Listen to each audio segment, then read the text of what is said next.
Dalam renungan sebelumnya saya sudah membahas apa yang tercatat dalam Lukas pasal 5, di mana Petrus diberkati Yesus sedemikian rupa sehingga dia mendapatkan tangkapan ikan yang sangat banyak. Dan saya sudah jelaskan apa yang menyebabkan Tuhan Yesus mau memberkati Petrus, yakni karena Petrus rela perahu yang dipakai untuk menangkap ikan itu hari itu dijadikan mimbar bagi Tuhan Yesus untuk mengajar orang banyak. Ada hal lain lagi yang membuat mengapa Petrus diberkati dengan berkat luar biasa hari itu. Karena Petrus menunjukkan ketaatannya kepada Tuhan. Dalam ayat 4 dan 5 dikatakan setelah selesai berbicara, ia berkata kepada Simon, "Bertolaklah ke tempat yang dalam dan tebarkanlah jalamu untuk menangkap ikan." Simon menjawab, "Guru, telah sepanjang malam kami bekerja keras dan kami tidak menangkap apa-apa. Tetapi karena engkau menyuruhnya, aku akan menebarkan jala juga." Terlihat bahwa Petrus sepanjang malam tidak mendapatkan ikan satu ekor pun. Tetapi dikatakan, karena engkau menyuruhnya, aku akan menebarkan jala juga. Ini menunjukkan bahwa Petrus taat kepada Yesus. Petrus bisa saja beralasan, "Guru, telah sepanjang malam aku tidak mendapatkan ikan, jadi aku tidak mau menebarkan jala lagi." Atau dia bisa menolak karena dia merasa lebih berpengalaman dari Yesus dalam urusan menangkap ikan.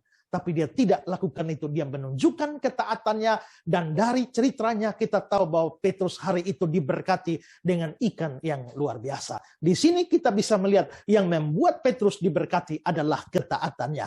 Ada hubungan yang erat antara berkat Tuhan dan ketaatan kita. Maksudnya adalah bahwa Tuhan tahu memberkati orang-orang yang taat. Dalam perjanjian lama kita bisa lihat kisah Abraham. Abraham disuruh untuk meninggalkan kampung halamannya. Dan akibatnya Tuhan menjanjikan berkat dalam Kejadian 12 ayat 1 dan 2. "Pergilah dari negerimu, dari sanak saudaramu, dari rumah bapamu ke negeri yang akan kutunjukkan padamu. Aku akan membuat engkau menjadi bangsa yang besar dan memberkati engkau." Selanjutnya dalam Kejadian 22 kita lihat bahwa Abraham disuruh oleh Tuhan untuk mengorbankan anaknya Ishak. Dan dia mau melakukan itu. Dan akibatnya apa? Dalam Kejadian 22 ayat 16-17 dikatakan, "Engkau tidak segan-segan untuk menyerahkan anakmu yang tunggal padaku. Maka aku akan memberkati engkau berlimpah-limpah." Memang bagi orang yang mau taat kepada Tuhan, Tuhan menyediakan berkat-berkat. Berkat tidak harus selamanya berkat jasmani. Ada berkat-berkat non-jasmani. Ada berkat-berkat rohani. Kalau orang mau taat kepada Tuhan, Tuhan pasti memberikan berkat. Kita taat pada Tuhan bukan supaya dapat berkat. Kita taat kepada Tuhan karena kita mengasihi Tuhan. Tapi bagi orang yang taat, Tuhan masih kasih bonus lagi, yaitu berkat-berkatnya. Karena itu kita belajar taat kepada Tuhan sebagai kasih kita kepadanya. Dan lihatlah hidupmu akan diwarnai dengan berkat-berkatnya. Tuhan memberkati saudara.